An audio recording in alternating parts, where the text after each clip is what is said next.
देश के सियासी गलियारों में गर्मा गर्मी है। कल हुए राष्ट्रपति चुनाव के बाद से सियासी मिजाज बदला हुआ है, तो वहीं आगामी राजस्थान विधानसभा चुनाव पर सबकी नजरें हैं। चुनावी रण में उतरने के लिए सियासी योद्धाओं ने अपनी अपनी कमर कस ली है। राजस्थान में अपनी जीत का परचम लहराने के लिए सभी राजनीतिक पार्टियां अपनी एड़ी चोटी का जोर लगाते दिख रही हैं। इसी बीच भारत की जनता पार्टी का बदलता मिजाज कई सवाल खड़े कर रहा है।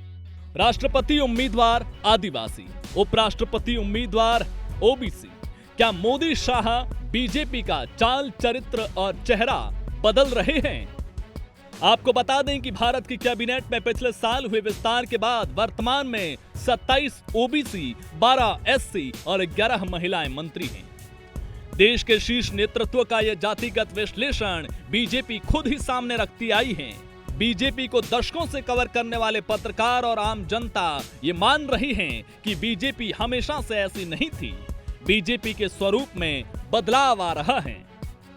आपको बता दें कि वाजपेयी और आडवाणी के समय बीजेपी को अपर क्लास और अपर कास्ट की पार्टी माना जाता था, लेकिन मोदी शाह पार्टी का चाल चरित्र और चेहरा बदलते दिख रहे हैं। तो वहीं लोगों का कहना है कि बीजेपी ओबीसी, दलित और आदिवासी पार्टी का टैग पहनने पर आमादा दिख रही है। बीजेपी में हो रहा ये बदलाव आगामी चुनाव के लिए रणनीति लग रही है। भारत में जातिगत जनगणना सालों से नहीं हुई है, लेकिन अनुमान के मुताबिक 45 से 48% ओबीसी आबादी है।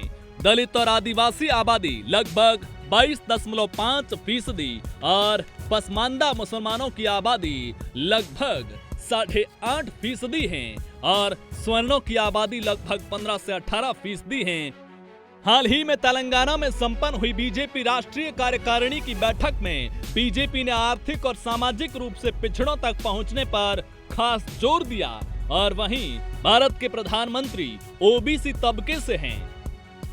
राष्ट्रपति पद का उनका उम्मीदवार आदिवासी हैं और अब एनडीए ने उपराष्ट्रपति पद के लिए ओबीसी को ही उम्मीदवार बनाया है, जिसे देख लोग अनुमान लगा रहे हैं कि भारतीय राजनीति में बीजेपी का जो दबदबा आज है वो आगे भी बना रहे, जिसके लिए बीजेपी दलितों, ओबीसी और पसमानदा मुसलमानों के बीच पैठ बनाना चाहती है।